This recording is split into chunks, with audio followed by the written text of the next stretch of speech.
Live with CDP, a weekly sports and entertainment podcast live on YouTube, Facebook Live, Twitter, and on audio via Apple Podcast, Google Podcast, Spotify, and Anchor FM. Now here's your host, Chris Palme.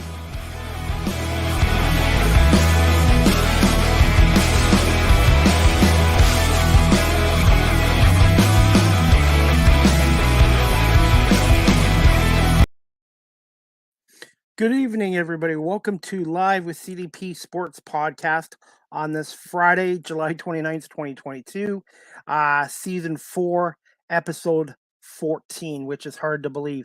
Guys, again, I'm looking forward to my guest tonight. This is his first appearance on here. His name is Riley Pitt. He's a defenseman with the Quebec Major Junior Hockey League's Acadie. I think I pronounced that right, Acadie-Bathurst Titans out of the QMJHL, and he was originally drafted by the Oshawa Generals as well. So anyways, guys, just bear with me for 1 second, and I'm going to bring on Riley, and we're going to talk to him about his career in hockey and how it was like being drafted by the Oshawa Generals, and then maybe talk about the pandemic, how much it affected him and his hockey career a little bit, and then going to the Quebec Junior Major Hockey League and how much of a change and challenge that was as well. So 1 sec, guys, I'm going to bring on Riley Pitt. Hey, Riley, how you doing? Hey, I'm good. How are you? Good, good. Again, thank you so much for coming on. No problem. Thanks for having me. And I got to do this first before we start questions. I got to say special thanks to Sandra Murray, sports performance coach, for arranging Riley to come on my podcast show tonight. And Sandra she's like an encyclopedia of knowledge, especially of hockey as well. Yeah, she's amazing. Absolutely. How long have you known Sandra for? I met Sandra last summer in Erie at the PBH tournament that happened.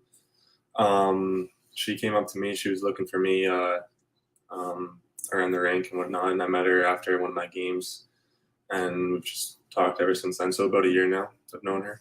Wow. So time goes fast. So I was gonna say you had your team. I was looking at your record. Yet the team had a really good record. Third place in the Maritimes division, 40 wins, 22 losses, 3 overtime losses for 86 points. Not bad. And you guys were just behind the eventual Memorial Cup champion St. John's Sea Dogs. Yeah, we were pretty good this year. We made a lot of big changes at Christmas break. Me being one of them, coming from Oshawa, and we were just on a good roll ever since the Christmas break happened. A lot of big ones. I was going to ask you this. I was going to ask you later, but I'm going to do it now. How much of an adjustment was it going from the Oshawa Generals of the OHL to the Quebec Major Junior Hockey League? And how long did it take you to get comfortable and fit in with your new teammates over there with the Titans? It was definitely a big change. Going from a city of plenty of people, a big population where everyone is full on hockey there, like they are in Bathurst as well. But I'm close to home. I was only 2 hours away from home in Oshawa.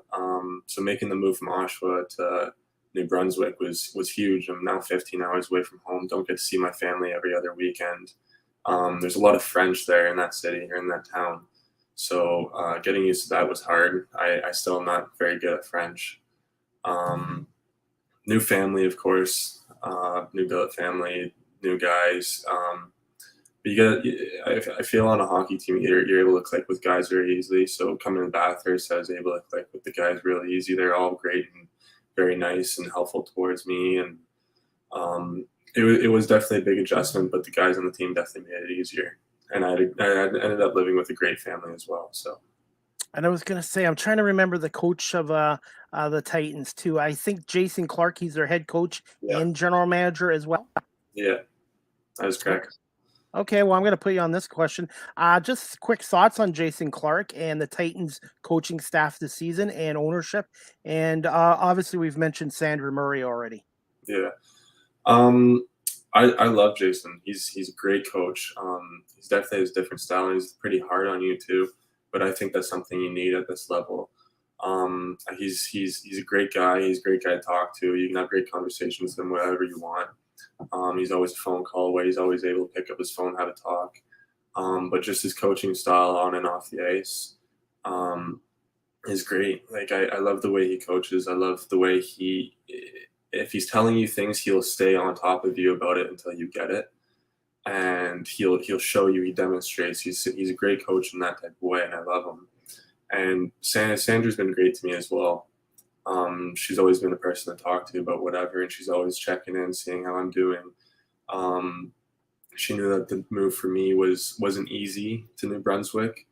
So she was always checking in daily. She was always talking to me. She talks to me for hours sometimes, and it's great. I really appreciate that. She's huge for that. She's done a lot for me this year, so I appreciate that.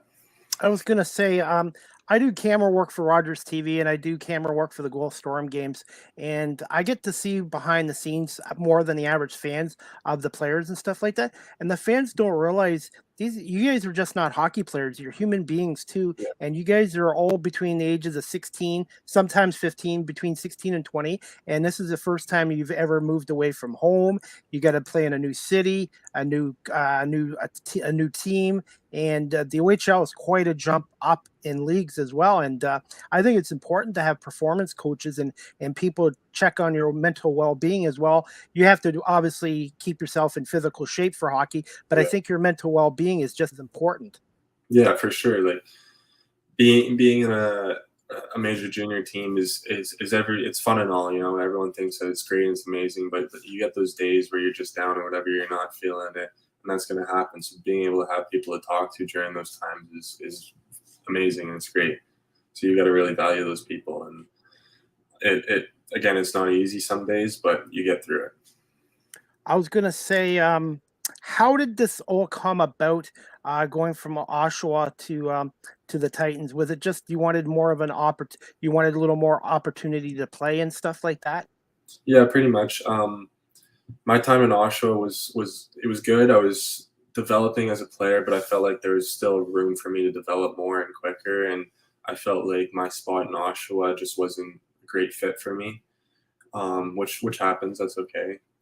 So I told my agent, I said, hey, I want to get out of here. I want to try something else, see if I can excel somewhere else. And I got a phone call from the Titans not too long after saying, hey, we want you here. We want a depth team. We're going to go all the way this year. Sucks we didn't happen to do that, but we had a very good team. And I was up for it, and I was really happy to make the move there. I was going to say, I looked at your stats. I think you're about 6'5", around 205 pounds approximately. Yeah. And you shoot left-handed, I believe. Yeah. Okay. How do you describe your style? Are you one of these types like Chris Pronger, a big physical type defenseman, or are you kind of more of a finesse type defenseman? How could you describe your style of play?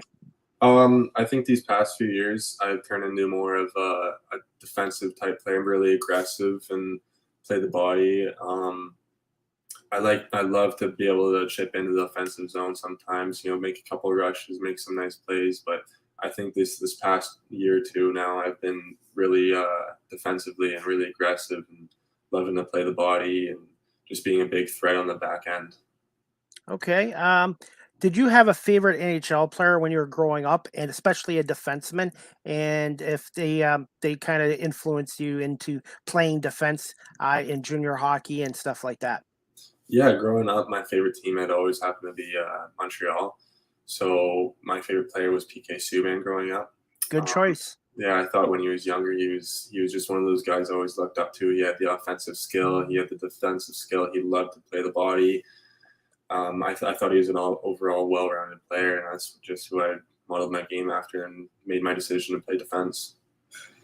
I was going to say, and I saw PK when he played in the OHL with the Belleville Bulls before they moved to Hamilton, and I seen Malkin play, and PK also played some AHL hockey with the Hamilton Bulldogs as well. Yeah. Okay. Now, are you currently draft eligible now? Are you currently drafted? Yeah, no, I'm not drafted, but I am available to be drafted. Your draft year happens if you're born before September. You're available to get drafted when you're 18. So 2 years into your major junior career. So I've been eligible for 2 years now, or a year and a bit. Okay, and I believe you have what, one more or two more years of eligibility? Yeah, I have 2 more years left. 2 more years. Okay. I was going to ask you this later on, but since I've kind of learned how to do my podcast a little differently, how hard was that pandemic as a hockey player for you, not being able to play for, I think, I know the OHL shut down for over a year and a half. Yeah. How difficult was that? And to keep yourself physically and mentally prepared when the game did come back? It was definitely hard. Um, that whole year and a bit that we were shut down, it was not only hard to be away from the game, but not being able to find ice times around you or not being able to go out and get on the ice and do whatever. It was definitely hard. So it was hard to be able to keep that motivation to keep on wanting to play because you just thought as the time passed, you weren't getting on the ice. It's going to be harder for things to go your way, you know? But I feel like just holding on to it and holding on to the hope that it would come back soon and finally getting back on the ice, just missing it so much and being able to get through that was very tough. But once I had got back on the ice for the first time, I just knew I remembered how much I missed it. So it was very nice, but it was definitely the toughest year I've ever had because everything was shut down, right? So there was no ice times anywhere. I couldn't get on anywhere. So I was road hockey in the driveway with my brother. It was shooting pucks or whatever, or just playing video games, whether it was NHL or whatever it was. It's just trying to keep my mind still in the sport. So little things like that definitely kept me going for sure. Yeah, because I just started volunteering with Rogers as the camera operator when this happened, and it was tough for me because I was just starting to get used to the camera work, and I love being around the players, being at the arena. And I don't know about you, but I know when I go to the arena now, this past year, I appreciate it more than I did before. Oh yeah, for sure. Yeah, being away for that whole year was crazy. So being able to come back to the rink and be able to keep on going every day, you definitely value it more. Um, yeah, so the past year was just awful, and being able to go back to the rink, like I said again, is like you just value it so much, and definitely makes you miss it when you're gone. Absolutely. Now I got to ask you this. I believe you were at number 83. How did you come about that number? Is there a good reason, a story behind it? Yeah, my parents were born in 1983, so I always wanted to wear 83 because they're my biggest supporters, my biggest fans, you know. So they've always done everything for me to succeed in hockey. So I kind of wore 83 as a piece to represent them. That was a good year. I was 11 years old too, and I was actually playing hockey back then too. But obviously, I didn't make it to the OHL or anything like that. I just played house league. I was a goalie and defenseman, and even to this day, I miss playing the game because you're never too old to play hockey, and it's just Going such a on, fun. It's just a fun game to play. yeah, for sure. Definitely. So 83. Wow, I was born in 72. So I just hit 50. So just enjoy being young, Riley, because once you hit 30, it just flies by quickly. Oh yeah, but it's flying by now. Felt like just yesterday I was still in high school. And speaking of that, I know the World Juniors start up in August Yeah, in Edmonton. Now, what about training camp for the Titans? When does that start up? that starts the August 21st for us. Wow, that's only like less than a month away. Yeah, it's coming up quick. And do they have it in the city or do they have it outside? I think they have it in the city. Inside the city, yeah. Yeah, in So Bathurst. you must be getting excited about that, knowing that's not that far away. Yeah, no, I'm definitely eager to get back there. I can't wait. Can't wait to Have see you? the guys and everything. Oh, I got to ask you this. How's your off-season conditioning? How are they about the off-season conditioning? Do they have people to check in on you, and do you have a personal trainer, somebody that works with you? Yeah, so I've had a personal trainer for years now. This year is actually my first year I haven't had one, but I've still been consistently in the gym pretty much 5 to 6 days a week. I also hold a full-time job and I'm on the ice every weekend. So my conditioning's good, my workouts are good. I have someone that does check on me here and there. Um, but yeah, everything is in order. As much as I work a lot, I have a full-time job 5 days a week. I work. Everything outside of that is all devoted to hockey. Okay, I was gonna say, and people don't realize too. I guess during the season, are you able to still work at your job, or is it basically your schooling and the hockey come first? How did that work? Yeah, you can't hold a job while you're in season. You're way too busy. It's pretty much we go get to the rink, practice, and then we do our school and then practice again, our workouts. There's just absolutely no time for a job in season. I was going to say, yeah, and the fans don't realize too, education is really important. And then you guys are doing Yeah. hockey as well, so you guys don't have a lot of free time during the hockey season. Oh no, not at all. We get a couple of days where we have off, and those days we usually take just to relax or take some naps or whatever, sleep in or regenerate. So when those days come, we take advantage of them. But usually, pretty much every day, we're doing something all day. Okay, I got to ask you this: is the Quebec Junior Major Hockey League 68 games like the OHL, or is it more or less games? It's the same. It's the same. Okay, so 34 home games, 34 road games, and then probably I would say I'm guessing probably 5 exhibition games like they do here in the Yeah, OHL. I think so. Definitely. And people don't realize too, a lot of fans are like, exhibition hockey. But you know what? It's really important. It's for the coaching staff and it's Yeah, also for the players too. yeah, it's for everyone to prove themselves. Yeah, So it's evaluation period. And people don't realize, a lot of fans don't seem to realize that too. yeah, it still means a lot. Okay. Are you okay for time still, Riley? Yeah, I'm good. I'm great. Okay. Okay. This one I wanted to ask you. Can you just tell my audience in golf a little bit about yourself? I know you mentioned you're from Wasaga Beach, but when did you decide to pursue a career in hockey? Well, I first started getting on the ice when I was about 2 or 3 years old with my dad in my backyard. 5 years old, I started playing hockey, and it was just kind of a love for the game thing at that point. And as I started to excel, my dad started chipping in more, and I started to get better and better as a player. That to where I reached Bantam. I was like 14 years old or so, and I had a coach from a AAA team, my local AAA team, call me and asked me to come play. And I was like, yeah, for sure. So I went to tryouts, made the team, and then I found out that I could get drafted to the OHL, and that's when I was like, yeah, I want that. So I think that was the point when I was like 16 years old. I was like, yeah, I want to get drafted to the OHL, and then I would go watch my local team being Barrie. I'm like, yeah, I want to play there. I want to do that.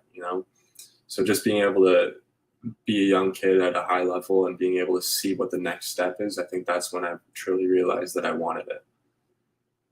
Wow. And I was gonna say, besides hockey, Riley, were you in any other sports like baseball, football, basketball, lacrosse, etc.? Yeah, I played many sports growing up.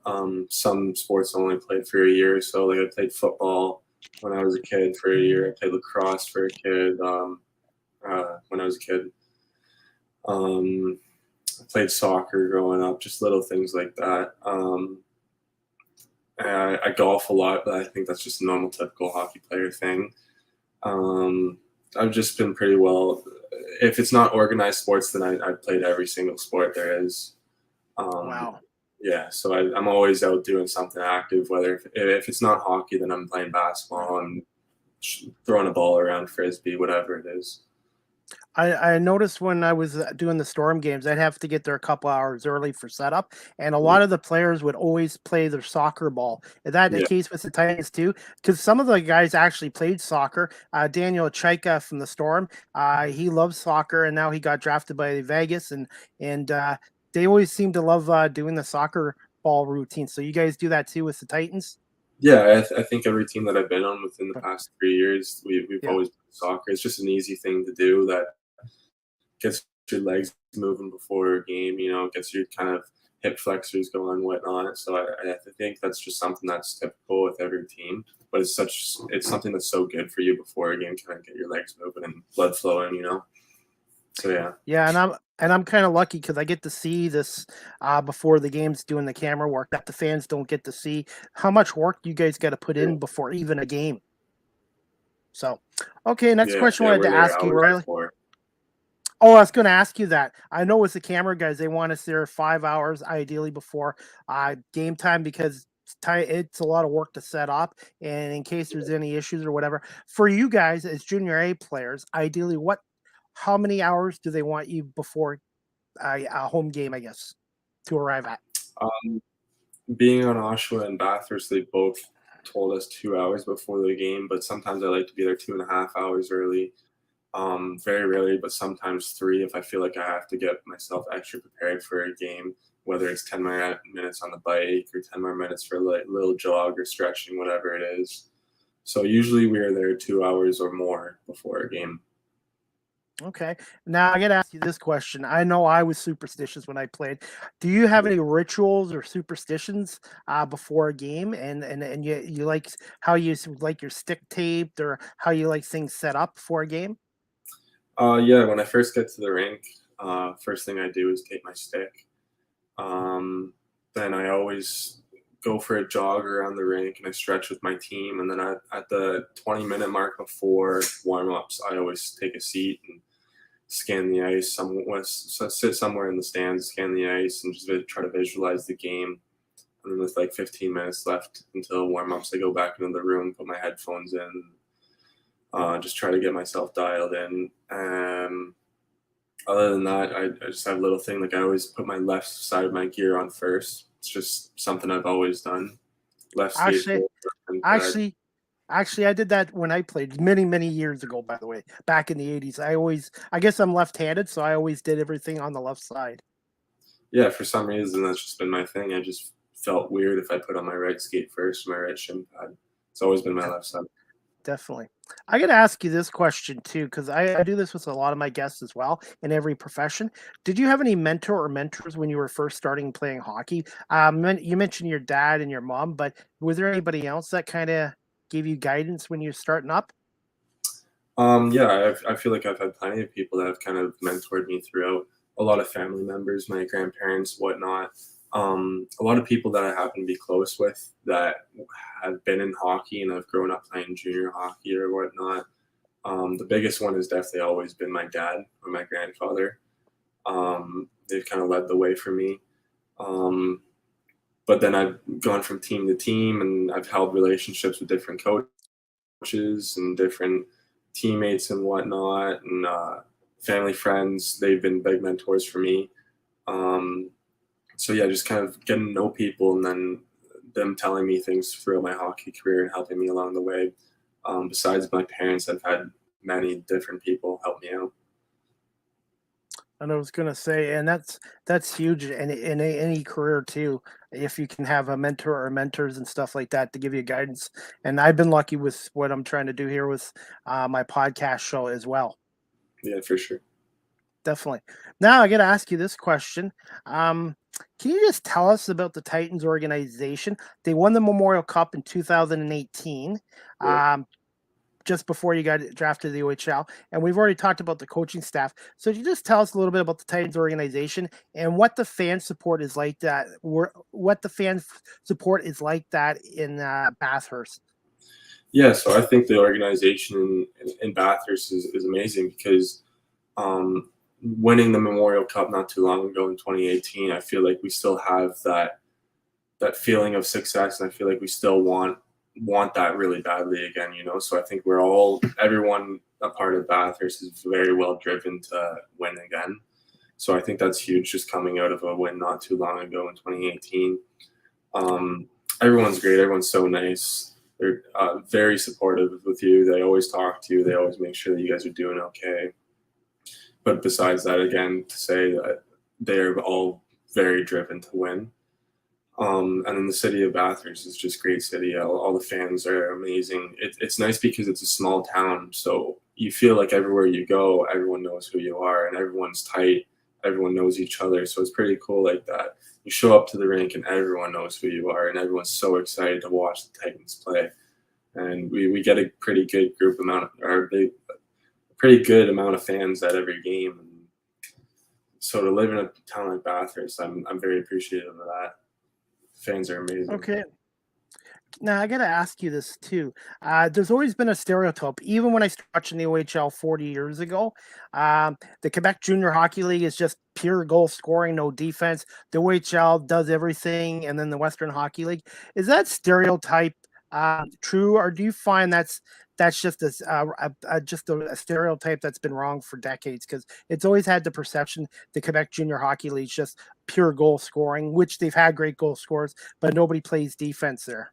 Yeah, I feel like that's maybe something that could have been true in the past. I mean, I wouldn't know because I haven't played in the Q in the past, but for making the switch from the OHL over to the Q, the biggest thing that I noticed was the speed and the physicality. I feel like it was more physical in the OHL. Everyone was hitting each other. Everyone was finishing their checks. Um, and then you made the switch over to the Q, and guys are so quick. They're so snappy. The chemistry is there like it is in the OHL, but everything's just so quick. And I feel like there's less body contact. There still is quite a bit, but less aggression, less body contact, more go, go, go. I feel like I'm always moving my feet in that league. So that's just the big thing for me. But I think both leagues are just very, very well group of players. And I The think one thing, sorry. no problem. I think they're No, both very sorry. playing. So Okay, yeah, I was going to say that one thing I've noticed in the OHL over my 40 years of following it since 1982 is the speed of the game. Back in 82, when I started watching it, it was more big type physical guys, a lot of fighting, bench clearing brawls and stuff like that. And the smaller guys didn't get a chance. But I find now on hockey, it's not always the height, which obviously helps, but it's now become more of a speed game. yeah, for sure. I know it's definitely it's been like that for a bit now. I feel like it's definitely turning into how fast you can skate, how well you can work your edges, less about the body contact and the aggression. So being tall does help my status a bit, but being able to move my feet would definitely help more. And I think I can, but it's definitely helped me gain my confidence going to the QMJHL. Everyone's so quick and whatever. So being able to keep up with them makes me feel good. Okay, I was going to ask you, what was your average ice time when you came over from Oshawa? I think I averaged around like 15 minutes a game, 15 to 18 minutes. That's pretty good, like I said. And I was going to say, well, I forgot what I was going to ask you. I guess I'm going to do this next. That way I don't forget. Sometimes I write stuff down and then I don't. What advice could you give young hockey players who are maybe watching this or listening to this later on, who are trying to make it into the OHL, Western Hockey League, or the Quebec Junior Hockey League, and stuff like that? What advice would you give them right now? I think just have fun. Like I know that's something that's easy to say for when you're young, when you're a kid and you're first trying to get somewhere, because hockey is their lives, right? It was my life, and it was the one thing that I loved doing. But I find you forget about it sometimes. You forget yourself, and sometimes you just don't have fun. You're gonna have bad days and whatever. Um, but as long as you keep yourself in the game, you keep having fun, then it can take you forever. It can take you places. And I know myself that I've had days where I haven't wanted to play or I haven't wanted to get on the ice, and I just kind of wanted to chillax. It wasn't my thing. And those days happen, but you got to make sure that you're always having fun and always work hard. If you want something, put the work in. Well, and somebody brought this up to me this year, the word with you guys or anybody that plays professional sports, it's a marathon, especially hockey. Oh yeah, for sure. And it's not always how you start, it's how you finish at the end. And you just want to be consistent as much as you can throughout the year. Yes, for sure. You're completely Okay. right. Are you okay for two more questions? Yeah, for sure. Okay. This one I wanted to ask you because this one is people don't realize how important it is. You brought it up a little bit earlier in the podcast show. How important is the billet families, especially to you in junior hockey, especially? Oh, I think the billet family is one of the biggest things about moving away. Especially when you're fresh in the league, when you're 16 years old, making that move away from home for the first time and living with a different family. I feel like if you don't click, it's just gonna make your year a little miserable or a little bit harder. Maybe it won't be that bad, but if you're with a family you don't click with, or you don't have fun with, or you don't necessarily like too much, it doesn't make things easy. So I was very fortunate when I moved to Oshawa. I was put with a very, very amazing family. I still visit them here and there. So they made my time in Oshawa amazing. My first year being away from home, And then I was very fortunate as well. When I made the move to New Brunswick, I was put with another great family. And I think those are just what made my times better. I feel like if you get put with a family that you're not necessarily clicking with, it's not easy. So being with a good family it definitely helps a ton, and it's definitely one of the biggest parts about being in major junior hockey. And I was going to ask you this one. What was your favorite arena in your time that you played in the OHL and so far in the Quebec Junior Major Hockey League? Favorite arena? I really enjoyed playing at home because we just had a very amazing arena in Oshawa. The fans were awesome. We always had a packed rink. I feel like I would have loved Barrie, though, because that was just my hometown. I had all my friends and family come out and whatever, so I think Barrie would have my rink for the OHL. And the QMJHL, I'd probably say Halifax. Just a crazy atmosphere there when a bunch of the students come out from the schools there.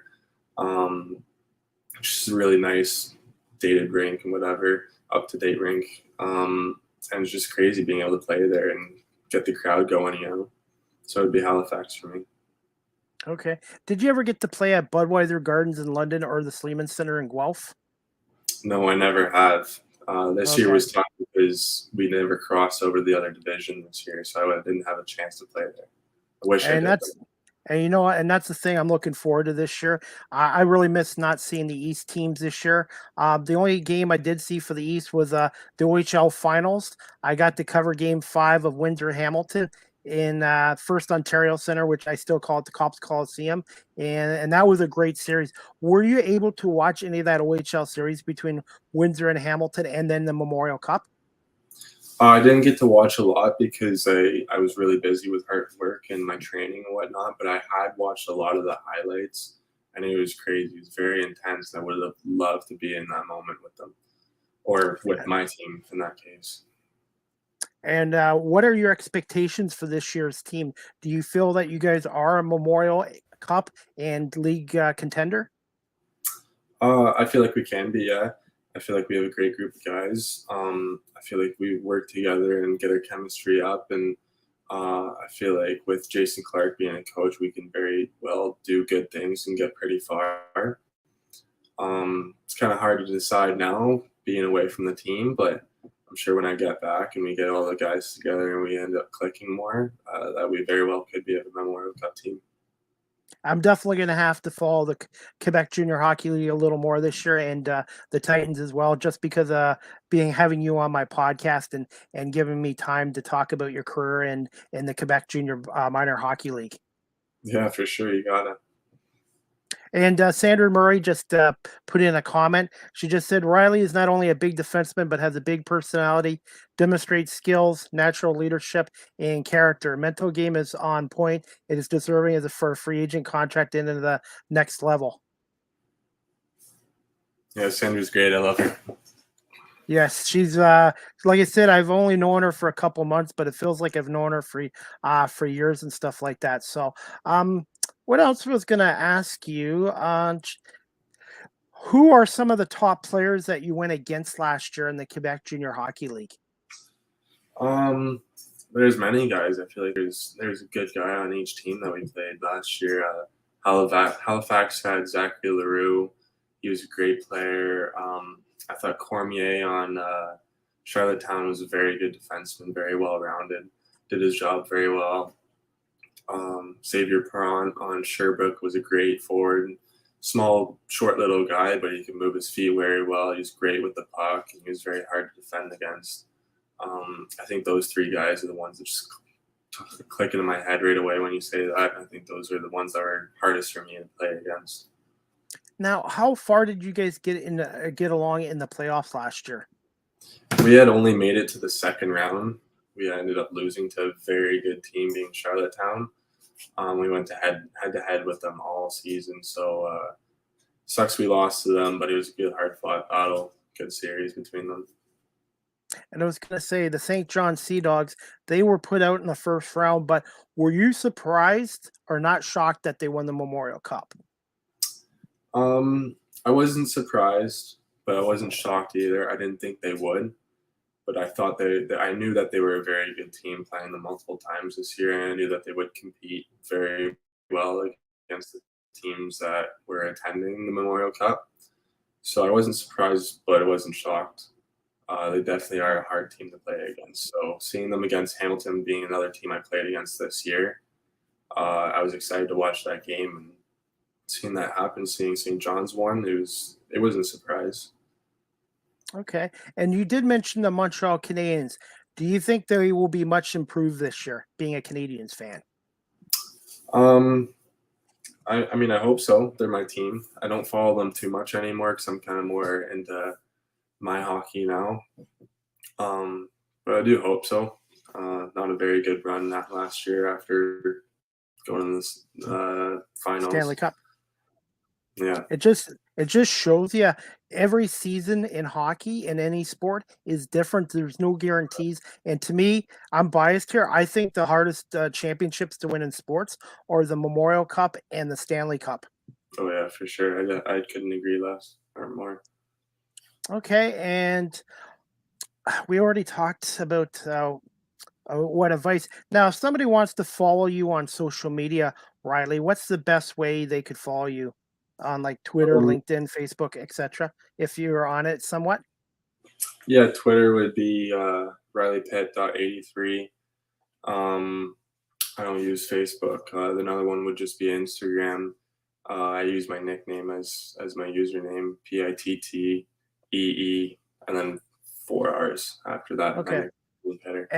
And thank you for following me on Instagram. I post a lot of content on Instagram as well. I'm even on TikTok too. This old guy's even on TikTok as well. So yeah, man, there's so much social media. I almost have to hire somebody to do my social media accounts. It's a lot of work. It's a lot of work. And if I was an athlete playing hockey, man, I think I would just I was going to ask you that before I let you go, by the way. Do they tell you guys during the season to kind of really limit your social media or even stay off of it during the season? I haven't been told anything. I'm sure other players have maybe been told by their agents or something, but I haven't been told anything since. Maybe in the future I will, but me myself, I just kind of stay away from it more and more during the season, kind of just focus up on what I need to do and what I need to get done. So okay. And you mentioned the Habs. Do you have a favorite baseball team, football, basketball, and any other athletes that you really enjoy? I pretty well just mainly focus on hockey or mainly follow hockey. I don't really have any favorites on any other sport. I just kind of watch whenever I watch any other team. Okay. I'm a Red Wings fan, Pistons fan, Eagles fan, Michigan Wolverines fan. I've also become a fan of the National Lacrosse League as well. I can't believe how great this game is. Lacrosse is it's like a combination of hockey and basketball, and I got hooked on the Toronto Rock and the Buffalo Bandits. Yeah, lacrosse is definitely exciting to watch. I loved it when I played. Well, if you like lacrosse, I've already had some guests on from the league, and I'm working on more guests in the future, and I'll let you know when they come on because I'm still learning about the sport, and I can't believe I didn't follow it sooner in my life. Yeah, same. Definitely. Okay, Riley, I was going to say I'm going to let you go, but I was going to say thank you so much for coming on live with CDP Sports Podcast, Season 4, Episode 14. And I really enjoyed talking to you and getting to know you and talking some Quebec Major Junior Hockey League with you. And I hope you have a great season, and I hope the Titans do really well this season as well. Yeah, thank you very much. Thanks for having me. I really appreciate it. And just give me about 20 minutes or so, and I will download this podcast to audio form, and I'll send you a link on Twitter if that's okay. Awesome. Sounds good. Appreciate it. Thanks a lot, Riley. Enjoy the rest of your off season, and we'll look forward to seeing you in another month or so and when the leagues start up. Best of luck this season. Thank you so much. Take care. You too. Thanks, Riley. Bye. Bye. Anyways, guys, I hope you enjoyed my guest tonight, Riley Pitt. He was originally drafted by the Oshawa Generals, and now he's with the Bathurst Titans of the Quebec Major Junior Hockey League as well. You can follow Riley on Twitter at Riley Pitt 83, and he's also on Instagram as well. I believe Riley Pitt 83 there as well. So he's not on Facebook, but again, I want to say thanks to Riley for coming on, and Sandra Murray, who's a sports performance coach, for setting this interview up with me and Riley as well. And I really hope you guys enjoyed the podcast show with Riley tonight. And like I mentioned to Riley, give me about 20-25 minutes, and I will download this podcast onto my audio platforms like Apple, Google, Spotify, the Anchor FM, LinkedIn, Breaker, Pocket Cast, and LinkedIn. And I want to say thank you to everybody watching this live on my YouTube channel. Please hit subscribe and hit like on my YouTube channel. And also thank you to everybody watching this live on Facebook and also on Twitter live at Chris D. Palme. If you haven't followed me, please follow me there. I post a lot of content on Twitter. I'm up to about 927 followers now as well. And also, guys, just before I go, I've got a busy night ahead of me. Next Live with CDP podcast, sports podcast, is tonight at 10:15 p.m. Eastern. Martina Burnett, she's a pro wrestling enthusiastic, huge fan of it, will be on at 10:15. We'll be previewing and predicting the WWF SummerSlam card on Saturday, July 30th from Nashville. So we're going to talk about the card and who she thinks she's going to win some of the title matches. The main event is Roman Reigns against Brock Lesnar, and my money is on Brock Lesnar, but we'll see what happens there. So if any of you guys are pro wrestling fans tonight, especially WWE fans, please come in and check out our podcast at 10:15 tonight, live on YouTube, Facebook, and my Twitter page. And later it'll be downloaded to my audio platforms, like I mentioned before. And it should be a good show. Martina is really passionate about pro wrestling and really enjoys it. And she's got quite the personality and knowledge. So I'm looking forward to talking to her about that tonight. And also, guys, just to let you know, you guys can follow me on TikTok at Live with CDP. And you guys can check out my wordpress.com/home/live with CDP podcast.wordpress.com. I'm going to be doing a digital story blog on the Toronto Argonauts Ottawa Red Blacks game that I'm attending to this Sunday at 5 o'clock at BMO Field. Again, thanks to Chris Bale-Novich, who's the manager of media relations for the Toronto Argonauts. So I'm going to hopefully do some live interviews and talk to some players and coaches after the game as well. So Sunday at 5 o'clock, Ottawa, Toronto on TSN, and also on the radio 1050 AM with Mike Hogan as well. And that's about it, guys. I'm going to call this a podcast show. But again, I hope you guys can tune in tonight, 10:15, just in a couple hours from now, and with Martine Burnett. And we're going to talk preview SummerSlam and do some predictions as well. So again, thank you to Riley Pitt for coming on my podcast show, season 4, episode 14. And thank you to Sandra Murray, again, one of my new friends, sports performance coach, for setting this up as well. So, all right, guys, actually, before I go, just going to do a quick little 3-minute interview I did with Sean Bowen from the Argonauts just in June about the Toronto Argonauts. Hey guys, it's your bro CDP. I'm here with Sean Bowen of the Toronto Argonauts. He's a digital host and he's an in-game personality at BMO Field. He's also a ringside reporter for the Toronto Marlies as well. Hey, Sean, thoughts on the return of the CFL and the Toronto Argonauts training camp at the University of Guelph so far, and some players who have stood out so far? Couldn't be more excited for the CFL season start. I mean, what a great night of football we have ahead of us. Happy that this is the final preseason game before we start getting into actual games. I think everyone's been chomping at the bit, especially after like the little work stoppage and a long winter time. So we're ready to get back, eager to get back. A couple of guys that stood out for me, man. Honestly, Speedy B is really kind of caught my eye, just not only for his stature, but just his speed. He finally looks like that Speedy B of old. So I think looking forward to seeing him this season, and obviously looking forward to seeing him here tonight. I was going to say, and thoughts of Andrew Harris as well, who was acquired from Winnipeg. Yeah, another big running back, a guy who runs downhill most of the time. Another guy, new place, new change of scenery. Excited to see what he can bring to the Argonauts this season as well. Thoughts on Chad Kelly so far? Swag Kelly, he's looked great, man. I mean, big body, big presence. I think he's going to factor into the offense at least some points this year. Probably more so goal line situations, but excited to see what he can bring to the team. So right now it's McLeod, Bethel, Thompson, number 1, Chad Kelly, 2, I'm assuming, and Austin Simmons, I believe. Yeah, I believe so. Yeah, that's going to be 1, 2, and 3. Yeah, so okay. It's going to be Mac. It's going to be Mac's team, and rightfully so.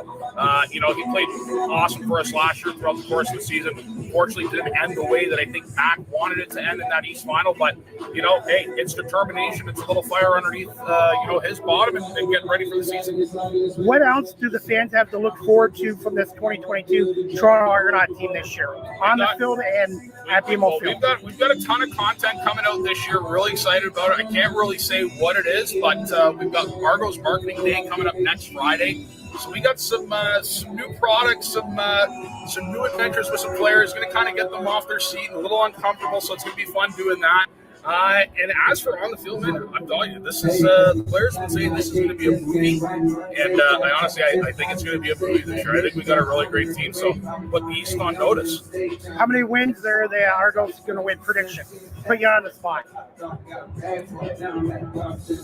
14, 15. 14. I got 12 and 6. 12 and 6? Okay. Yeah. But I predict the Grey Cup champion. Sean, thank you so much for coming on tonight. And I'm looking forward to the 2022 season and seeing you down at BMO Field. Go Argos. Go Argos. Look forward to it. Anyways, guys, I thought I'd play that clip because I'm going to be down at BMO Field this Sunday at 5 o'clock for the Argonauts Ottawa game on TSN. Anyways, guys, I'm going to get going, but we'll see you guys in 2 hours from now for a special Live with CDP sports podcast, WWE SummerSlam preview podcast show with Martina Barnett. So again, thank you to Riley Pitt for coming on and everybody for watching and listening to season 4, episode 14 of Live with CDP podcast. We'll see you guys in a couple hours.